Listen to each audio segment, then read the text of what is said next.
Okay, we are now live. We are so excited to bring to you the 2023 Air Force Armed Forces Insurance Spouse of the Year from a couple of branches in the military. We're going to give everybody about a minute and a half to join, and then we're going to get started.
Okay, it looks like we are ready to go. Thank you for joining us at our live stream today. Exceptional Families of the Military is a 501c3 nonprofit that supports military families enrolled in the DoD's Exceptional Family Member Program and for our Coast Guard families in their Special Needs Program. We are thrilled to bring to you today Evie King, our 2023 AFI Military Spouse of the Year overall winner and Army winner. So go Army. Andrea, I know I'm going to butcher your last name, so we will let you introduce yourself, who is our 2023 AFI Coast Guard Spouse of the Year, and Tonya Murphy, who is our 2023 AFI Navy Spouse of the Year. We are so excited to have you here. Before the live, we had put out a call for questions or comments that our families wanted you to hear. We think this is a really great opportunity for them to share their lives with you, given the positions that you found yourselves in due to all of your great work within our community. I'm going to take a moment, pass it over to each of you to do a quick introduction. Tell us about you, tell us about all of the great things you're doing, and then we will get started with our comments from the documents that were shared with us prior to this. And if you guys have questions or comments you want to share today, please drop them in the comments to our EFM audience. So we will go to Andrea. Do you want to go first? Sure. My name is Andrea Cacciola. Like Austin said, I am the 2023 AFI Coast Guard Spouse of the Year. So it's been a wonderful past few months, and it's been great getting to know so many people in not only this AFI community, but meeting so many new spouses throughout all the branches. So my platform is our ombudsman programs. Coast Guard is a little different than the other branches. So we do have some other challenges, I guess you can say, and not all resources that Coast Guard can use. So it's really great to make sure that all of our families are receiving accurate information in a timely manner, especially when they need something. So I'm glad to be here today, learn more about this program. And if anyone has questions on the Coast Guard Special Needs Program, I can try my best to answer them. Thank you. Tonya, do you want to go next? Yeah, thanks, Austin. Hi, guys. I am Tonya Murphy. I am, as Austin said, the Navy Spouse of 2023 AFI Navy Spouse of the Year. That's a lot of words this early in the morning. Thank you guys so much for joining us. My platform is really looking at the diverse needs and how we support our military families across the board, right? A lot of times when we talk about programming and legislation and things like that to support our military families, we're talking about the most mainstream, straightforward situations. We're not talking about our EFM families. We're not talking about our families that are racially diverse or LGBTQ and all of those things. So really, when we're talking about how do we best serve our families, it's how do we best serve all of our families. And not only that, but while we're talking through these challenges, like we all know that there are some parts of military life that are really hard and there are some that are really great, and really seeking the balance of that so that we're speaking to all of those experiences in ways that are authentic and true. And we're not just putting on our like Susie Sunshine, like this is all great hat. Like sometimes it sucks and we can say that out loud. again, thank you guys so much for joining us this morning. I'm really excited to jump in and talk a little bit about my family's experience with EFM and also answer questions as much as I can. So thanks. I'll kick it back over to you, Austin. Thank you. And Evie, do you want to go next? Yeah, hi everybody. My name is Evie King. Today I am coming at you with a little bit of the flu, so sorry that I probably sound a little bit weird, and I'll probably cough. I swear I'll put myself on mute. I am honored to be the 2023 AFI Military Spouse of the Year, and I'm also president of Independent, which makes me really just so honored to be on this live with you all, because at Independent, we want to ensure that military spouses have access to health and wellness resources that fit their needs. So we focus exclusively on the military spouse. I think it is extremely important because while yes, we are not military service members, we're not completely civilian either.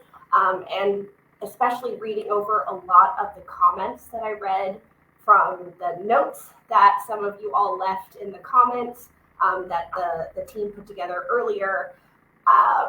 Military spouses, we put so many others' needs above our own. And so I am really interested to learn about this community more.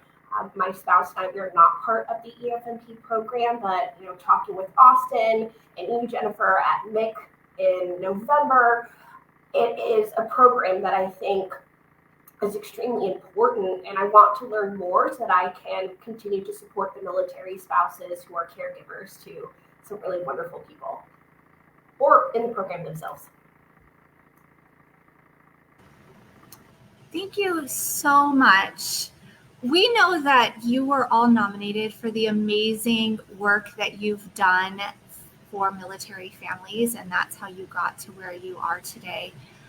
I think that I'm supposed to wait for the end, but Jennifer, can you give everybody the information, because today is the last day for nominations, right, for MSOY? Yes, I believe so. Sorry, I can go on their website and double check it. So I think you kind of did it already, Austin. If you guys have anyone that you want to nominate for Military Spouse of the Year, go to the website and nominate someone. When I was actually talking to a friend yesterday, and if you're concerned, this was a really good point that she put out there, was you don't have to be with an organization to be nominated. You can, I don't want to say just a military spouse, because when are we ever just doing something, right? But if you're volunteering and at several different platforms, definitely have someone nominate you. And I really liked, if you don't follow Evie on LinkedIn, I really liked the post that you had about asking someone to nominate you. Don't just wait. So there is also, if you're on LinkedIn, go read that post as well. Sorry. So excuse me. Sorry.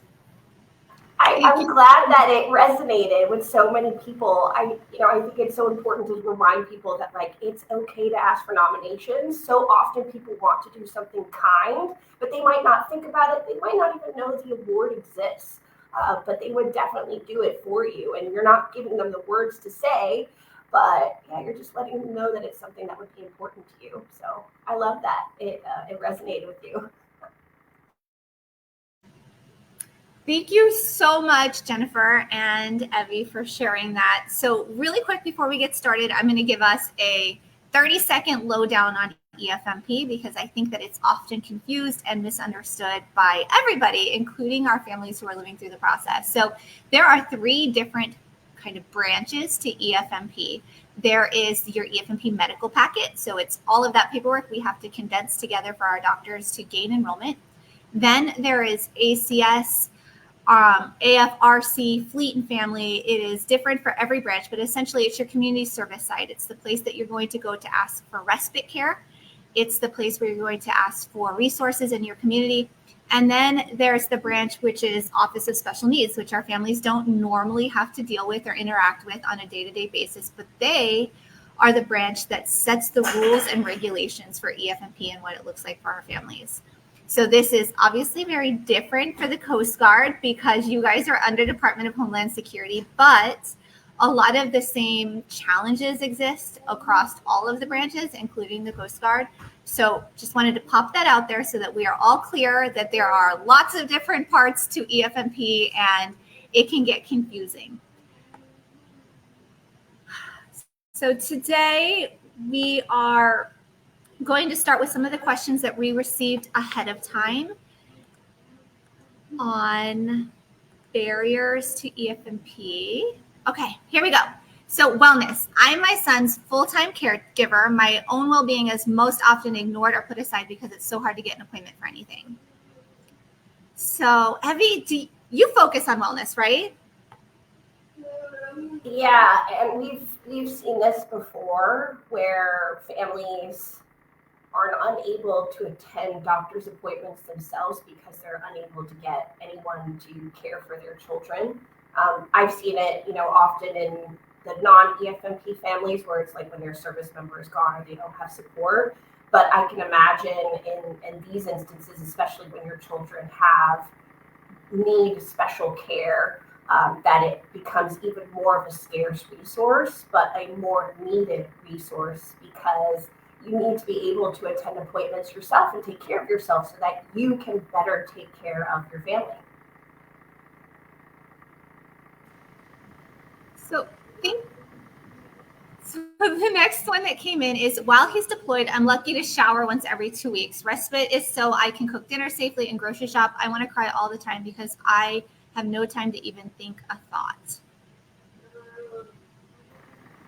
Yeah, I look at this and I think to myself, you talked about respite care, and I'm wondering, again, because this is a program that I'm only now just really digging into. Again, thank you so much for being so open, both of you, with your experiences and just your knowledge and willingness to share for those of us who are curious. But have you noticed that with all of the budget changes that respite care has been impacted? I would find it interesting because we're talking so much about quality of life issues, but I haven't really heard that come up. But to me, that seems like a really important part of quality of life for those who are part of the EFMP program. I know that's redundant to say program and EFMP, but you know what I mean. So to answer that very briefly, there has been a change to respite care across the DoD. Some families have lost hours, some families have gained hours. There is a lot of hurt that's existing across the different branches in how this applies. And a lot of our families have been unable to access respite care through their community service branch and through TRICARE ECHO, because that benefit is 16 hours a month and nobody wants to work a job that's only 16 hours a month. So there has been a lot of hurt and pain. So there is a handful of our families that have been able to access respite care, but there's a much larger number that are unable to access it even when they desperately need it. Well, and adding the challenges of, as that question said, right, when you have that respite care, where is that time going? Because there's all of these day-to-day parenting responsibilities that have to be taken care of, or as a caregiver, right, whether that's, like you said, making dinner, getting the groceries done, getting those things. So how can we create a system that allows that extra time where we're able to address our own needs, get to our own doctor's appointments, get to our own moments of quiet that aren't at the grocery store? Because despite everything that tells us that like grocery shopping alone is self-care, it is not. And that is something that we really have to be able to communicate clearly to those who are making these decisions, that we need time and space to really care for ourselves in order to be the best caregivers to our families. I want to add too, because in our groups, and we see a lot of adults who are, I'll use like diagnosed with cancer, and they have to go through treatments. Well, they really need respite at home, but they technically don't qualify for respite care because it would not be them directly receiving the respite care. They need it. They need help. Like, hey, my spouse is TDY or my spouse is deployed. I'm going through treatment. I need somebody to take care of my kids while I rest for a little bit. And that's not an option with the previous regulations and the new ones coming out. So it's, to my understanding, which I feel is just, a disservice to the needs of our our families and stuff, everything going through. I feel like it's just I hate to say this, but like realistically, the people who are putting these things together just aren't thinking like that in that manner until it would hit them at home. And then all of a sudden it's like, oh my gosh, this won't work. And yeah, we've been telling you that for years. This sounds like what sometimes I see the military doing, where they offer something up, check a box, we offer respite care, but they didn't listen to the families who need it and are using it. And so it's not really the resource that is providing, for the needs of those families that are trying to take advantage of it. But to the DoD, they can say, but we offer it to you. And yeah, I think that that's really tragic in this case, because like you said, it sounds like respite care is for the caregiver, when if you're the one, like you said, going through cancer, that you still need respite care. You still need rest. And like Tonya said, it's not to go to the grocery store. It's to get true restorative rest, nourishing rest. Right. I mean, my husband deployed when I was 7 months pregnant with our daughter, and I was already a high-risk pregnancy before he left in 2019. And then a week after he deployed, I had found out I was having issues with my liver, and which it can be common in some pregnant women. And anyways, my appointments got stacked up so much, and I had 2 special need kids at home still that needed to go to therapy. I was still working. I was still doing everything, and we had to move my mom. We had to move my mom in, but there was still, nothing. And one of my kids qualifies for, but at the time my kids both qualified for respite, but we couldn't get it, so we had to move my mom in.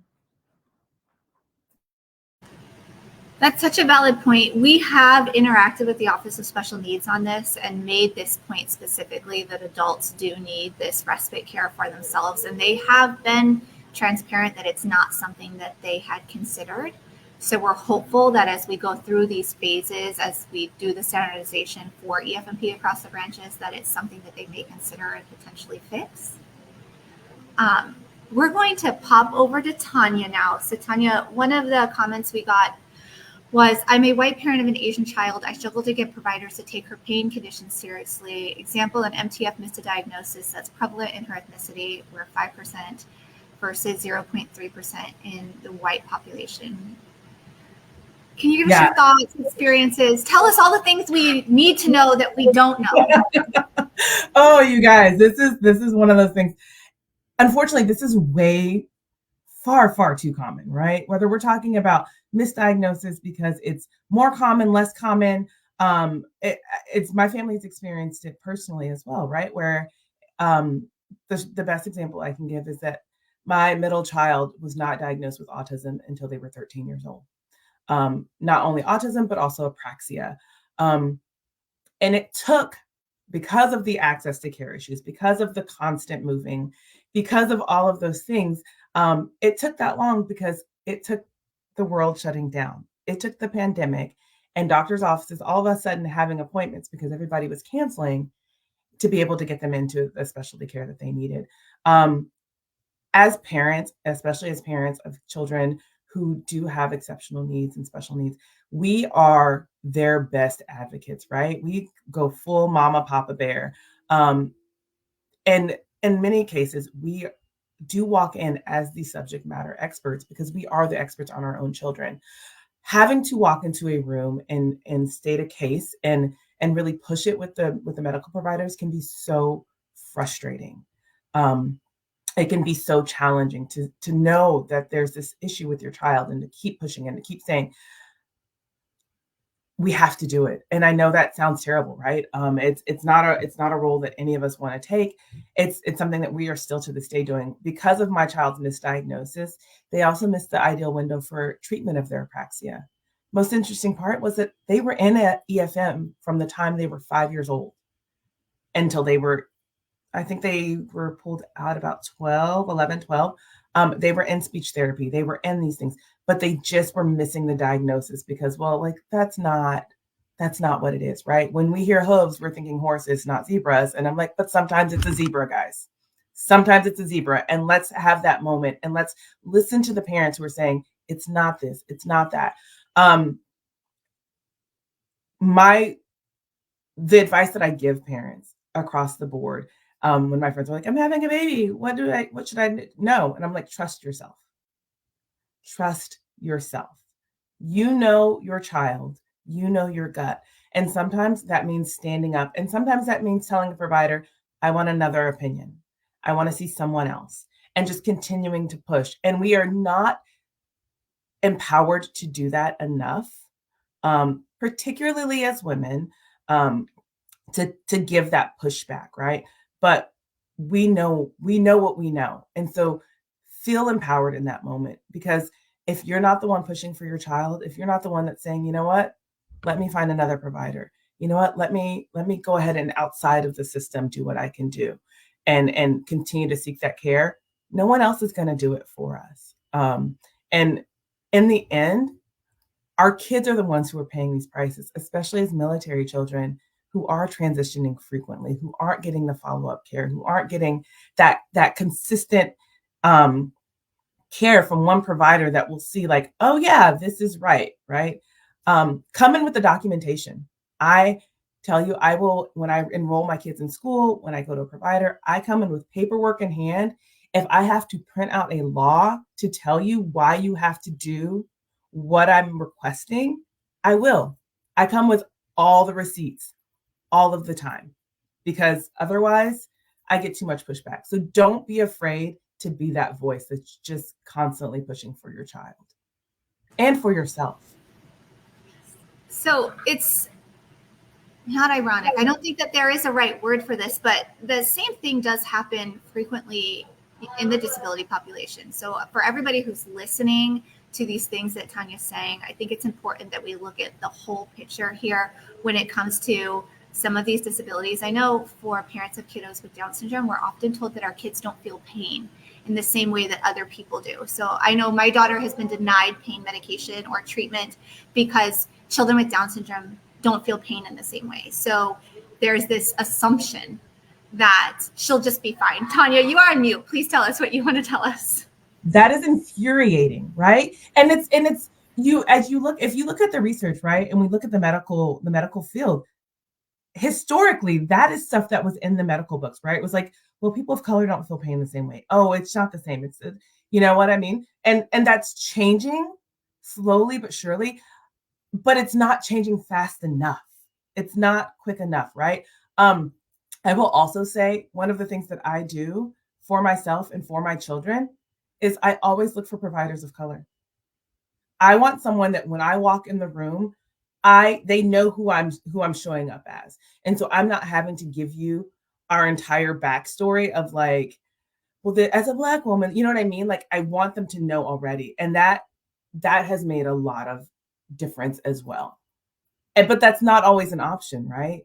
Because again, constant changing, constant moving, and we can't always find who we want and need. Especially since providers are dropping TRICARE.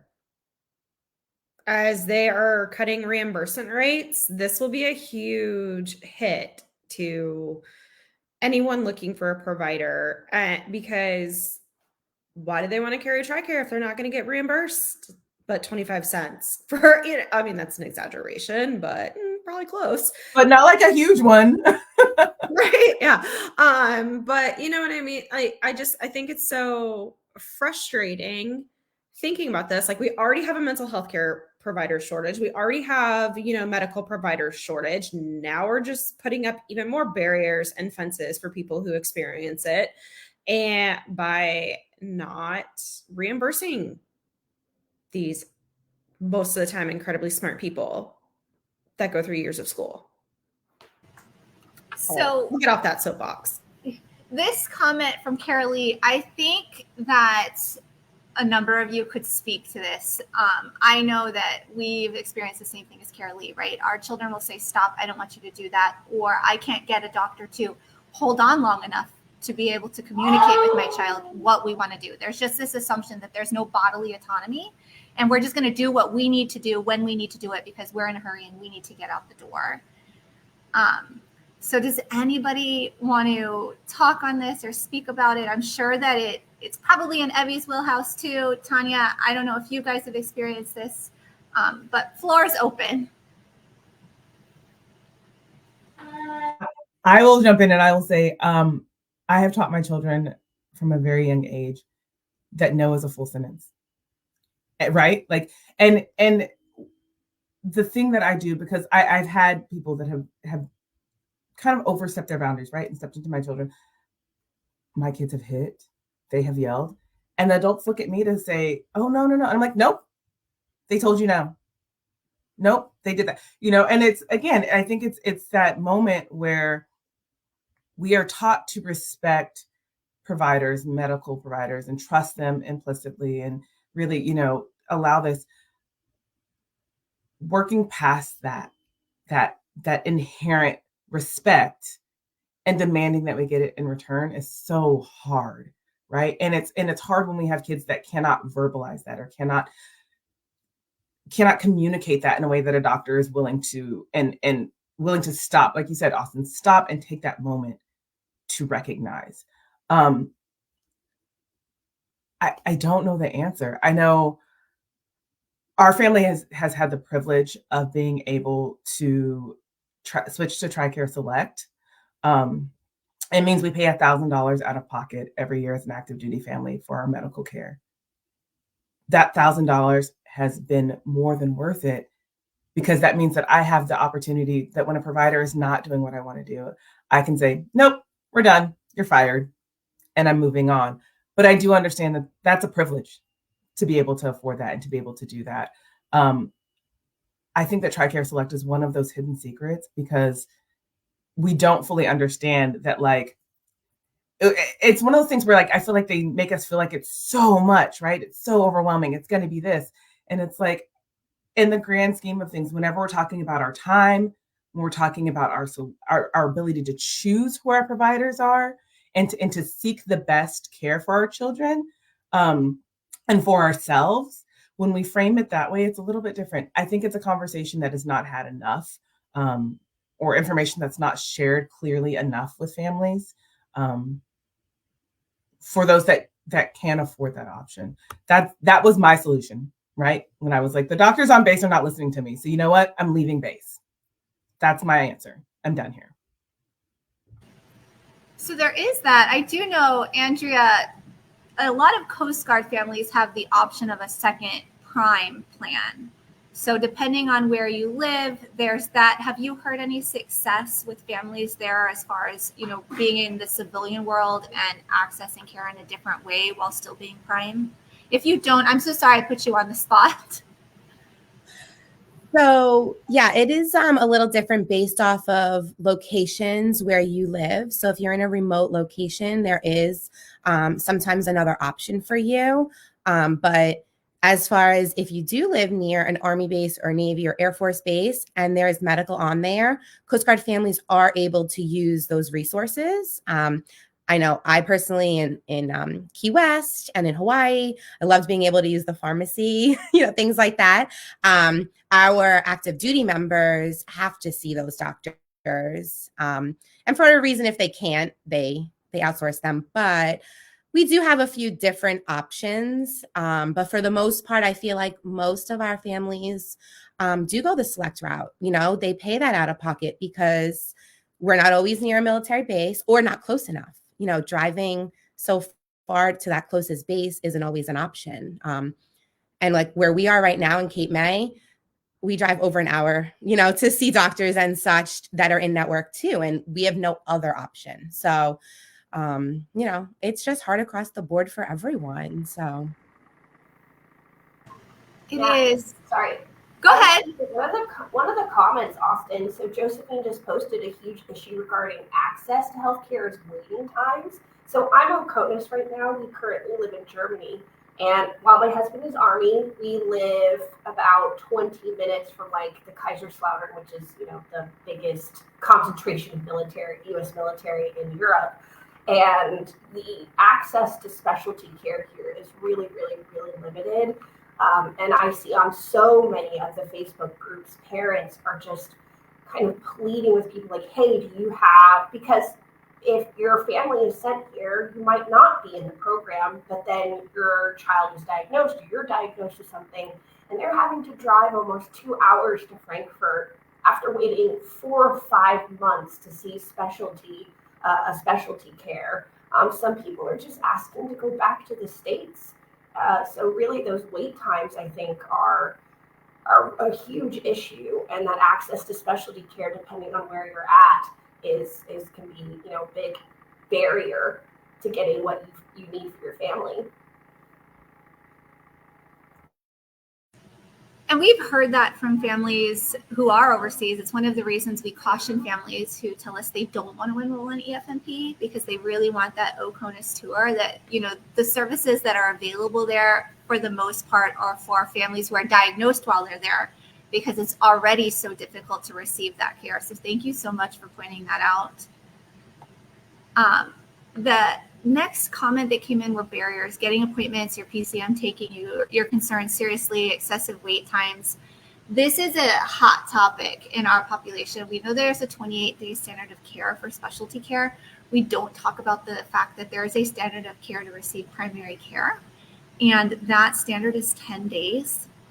And that is 10 calendar days. It is not 10 business days, but you'll find that the majority of our families aren't able to access care in that time frame. And a lot of families, once they get in to see their primary care doctors, they're told it's fine, everything's okay. Or what feels like a very prominent thing lately is it's just anxiety. I feel like we've had a lot of comments in our group about people saying that I went to my doctor, I'm really concerned, I think something's very wrong, and they told me it's anxiety. Or weight, or you need to lose weight. Yes. You need to lose weight, or you have anxiety, or maybe you're a little bit depressed, and it's like, no, it's none of those. It's none of those. So that is just informing you guys that is something that we hear of a lot. I think Josephine. Oh, here we go. I'm sorry. We have somebody helping us with comments in the background, and I'm jumping all over the place. So Josephine had posted that paying out of pocket for active duty families is unacceptable. There's 42,000 enlisted personnel who are E4 below with families of 2 or more children. So this represents 3.5% of enlisted personnel and 80% of all enlisted personnel from levels of basic pay below the poverty line. So this should not impede the 1% who serve from accessing healthcare, which is something that we talk about a lot at EFM, is that we feel like EFMP families aren't properly represented by our demographics, right? We see a lot of us become more comfortable talking about EFMP and our experiences as our service members moved up in the rank, but we really don't hear from families in that E1 to E4 pay bracket. Tonya, I see you shaking your head, and you too as well, Evie.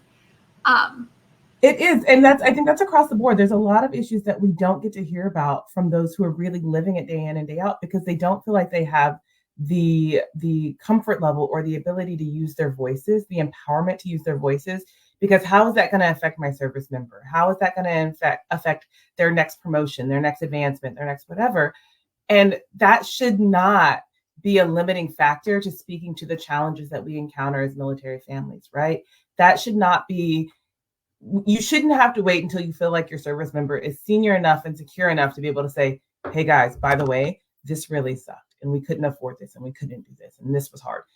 We should be empowering families to speak their truths every day, wherever they are. And that's something that I think has to be changed on all sides of the house, right? So it's not just like within the DoD, but it's also within the spouse community and within that place to say that. One of the things that I think is really imperative, and one of the things that I really strive to do, is there are a lot of people who don't feel as though they can speak to their experience. I will tell you guys, if there's ever anything you want said out loud, you want the quiet part said out loud, send it to me and I will say it. Because I am in a position, not only with this title, but just in general with my life, right? You guys, I'm a salty old sailor spouse at this point. My husband has been in for 20 years. So homegirl over here is salty as it comes. And I am so comfortable in saying the quiet part out loud and doing so in a way that will never, ever compromise your privacy and who you are, but making sure that these stories and these experiences are getting put in the right spaces, in the right names, in front of the right people, because that is so important. And that is how we create change, right? Is by making sure that these things are shared. So anytime, shoot me a message. I will say it. I won't attach your name, but like these things have to be shared. Yeah, I was going to say something similar, Tonya, about how sometimes there's that fear, and so really we can tell them to advocate all we want, but at the end of the day, they might still feel that their voice is going to hurt their family, and so they're just not willing to take that risk. So it's for those in leadership positions, or those, please come to me. I'm willing to advocate on your behalf. And this program does give us access to some people who will listen, because we're knocking and banging on their door, and that's why we're here on this call. But I also think some ownership needs to go on the leadership to ask questions and not wait for people to come to them to tell them their experience, but to be proactive about going to their soldiers and asking how they can support them. My understanding is leadership made aware when a family becomes EFMP? That can be a little dicey. The majority of the time, no, because a lot of this happens. There's an enrollment and something may be sent over. It may not be. Technically, leadership is allowed to know, but they are not given the details of that enrollment either, right? Mm-hmm. So EFMP, because I see an allergist twice a year, where I need injections, is very different than EFMP because we've suffered a catastrophic accident that's changed the way our life exists. And so the chain of command is not made aware of that. And it's then on the service member to let their chain of command know. And in the disability world, there's still a lot of shame sometimes when it comes to talking about these things. So it doesn't happen. Or command will find out because maybe they're a one-car family and the service member uses the car to go to work while, partner and kids are home. And it doesn't, like, they're not made aware until the service member is like, I have to go, I have to take, either my partner or my kids to appointments, and we're one car family. And then command gets upset, or people get upset because, they're missing days or whatever. And I know we have 3 kids enrolled in EFMP, and my husband is currently in battalion command right now. And I've always told him, like, if you have an EFMP family or you hear about it, like through whatever, through the next, like, through word of mouth or whatever, and they need help, like a family needs to go to appointments, call me and I will help that, parent, whoever's taking kids or themselves to appointments. You have to be, and he's very, very aware of these sort of situations and stuff. And so, throughout the years, especially since we've been dealing with it ourselves. And so I do encourage other spouses, if you're not an EFMP family and you're listening to this, to talk to your spouses if they are in some sort of command type position, saying, hey, do you know anything about that? Like, have the conversation so that way our families stop feeling like a burden, if that makes sense. Sorry, I know nobody really wants to hear from me, so I'm like, no. So there's that piece, Jennifer, but I think there's also the piece that sometimes in our home, we call it Oppression Olympics. Command knows about something that happened. Well, my child had something similar and it didn't take this much time from me, or my spouse handled this. And so I think it's important to remember the flip side of that, right? Is just because we're all EFMP families, our lived experiences are going to be the same. So we have to take a step back.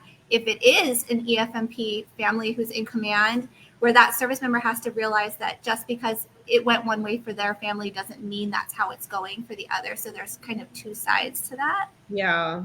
I'm very well known, I would say, for like a lot of people, who know me or in my life, they are very, they think I have it all together, and I am totally fine. I'm totally okay with the multiple appointments, the multiple procedures, testing, all of it for all three of my kids. And I think when we moved to Leavenworth in 2020, my husband was MCTP from 2020 to 2022. And he was gone 2 to 3 weeks every single month.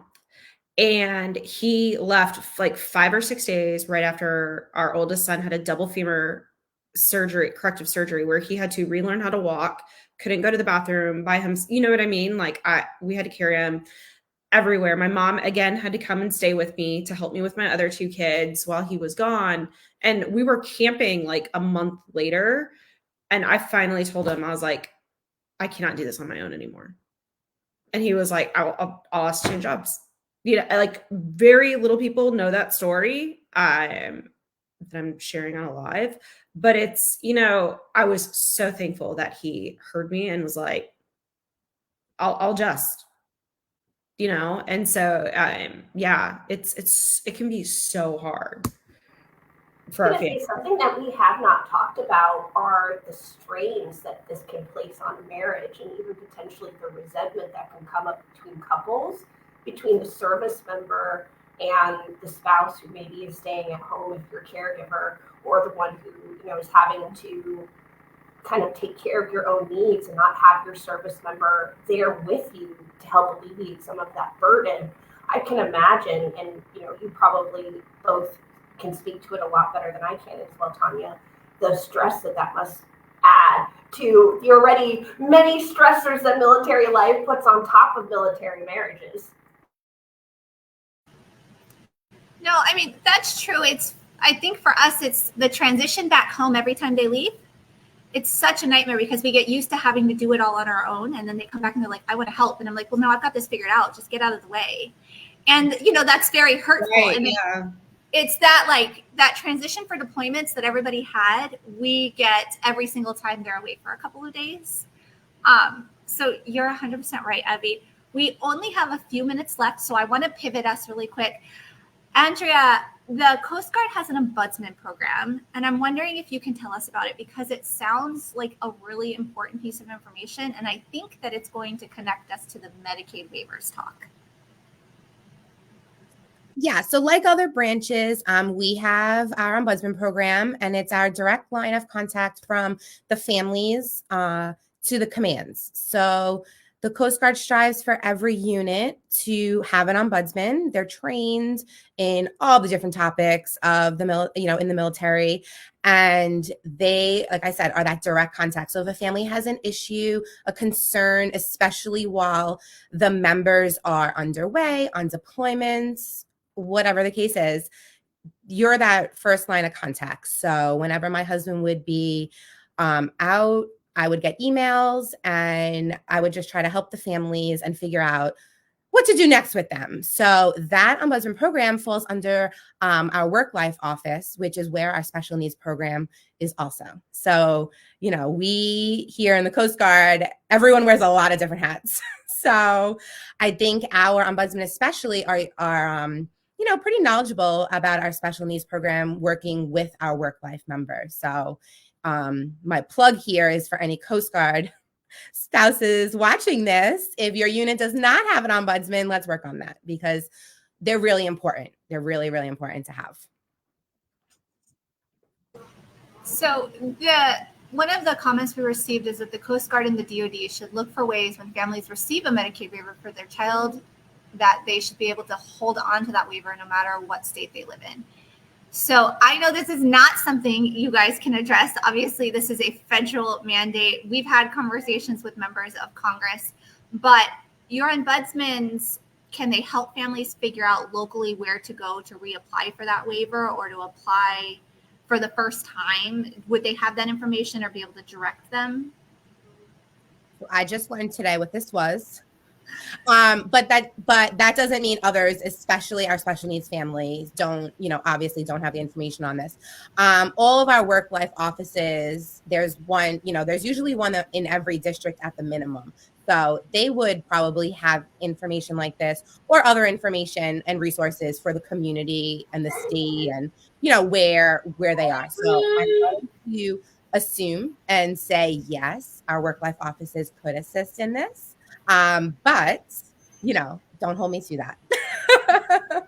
Well, this sounds like a great thing that's come out of our live today then, because now you know and you can take it back with you, and all of the families that you serve as an ombudsman are going to have the benefit of you having that knowledge now. So that's absolutely amazing.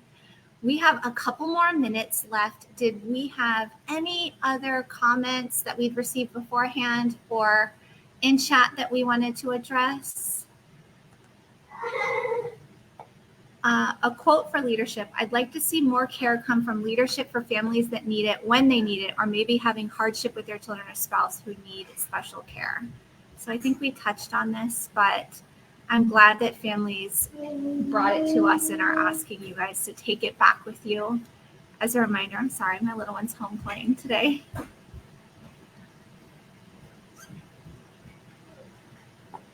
Tonya, I think you're muted. I am sorry. Listen, you guys, you should know that I am the one in the corner that's oh my God, yes, amen.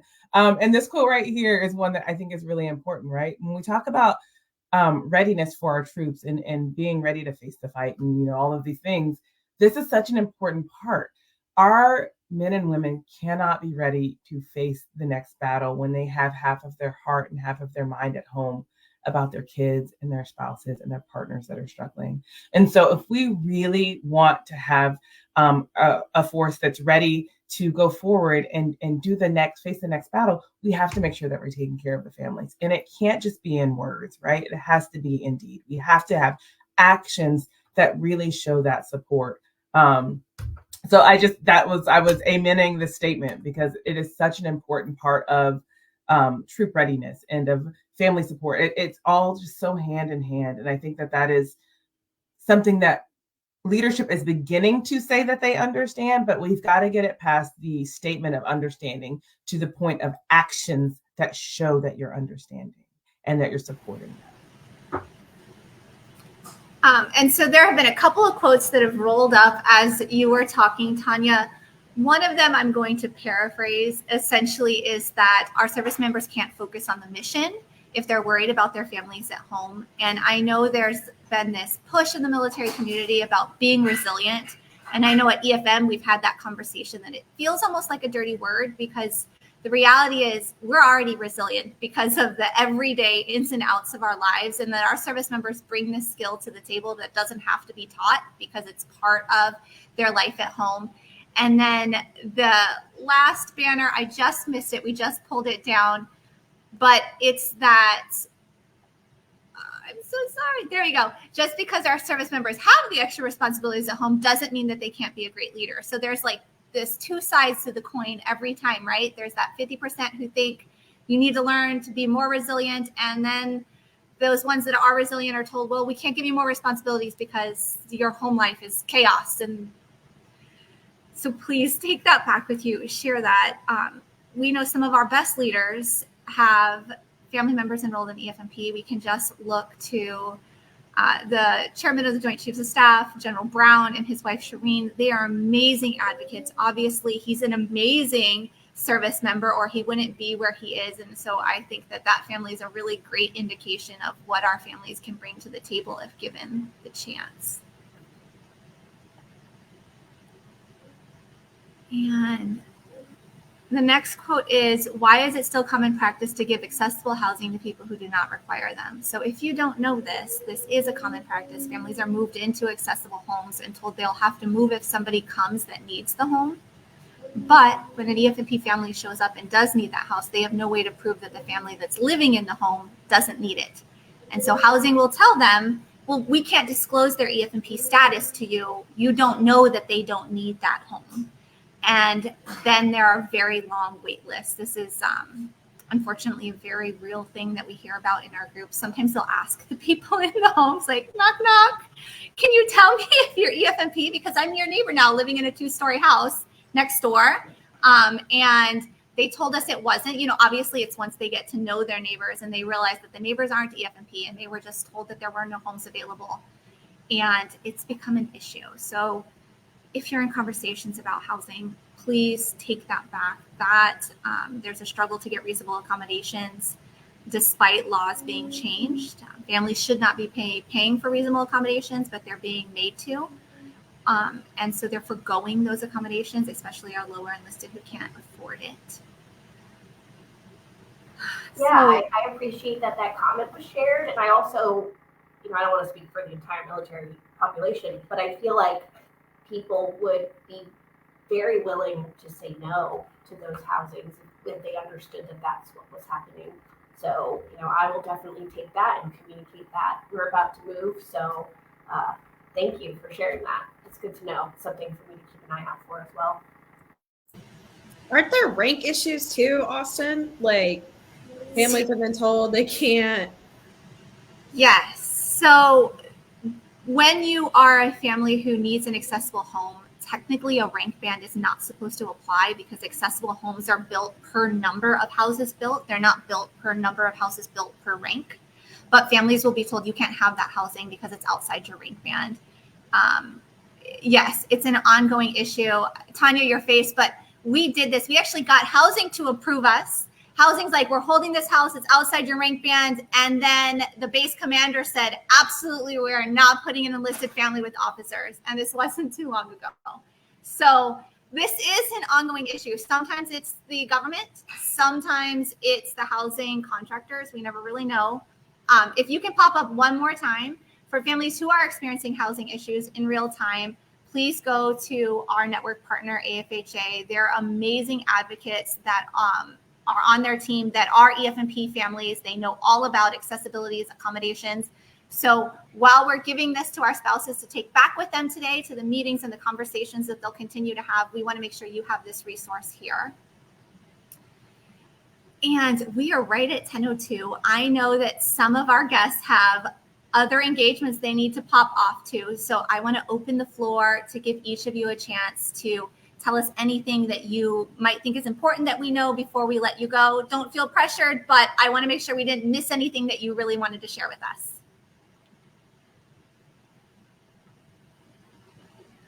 I'm going to say sorry for my face. You guys, next time I'll bring my neutral face, but sometimes oof.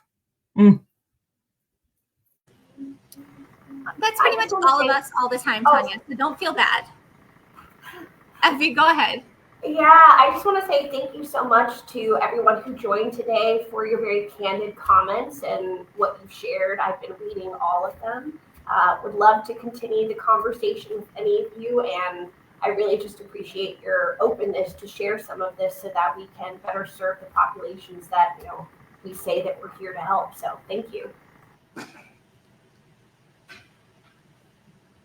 And I'll go off what Evie said again.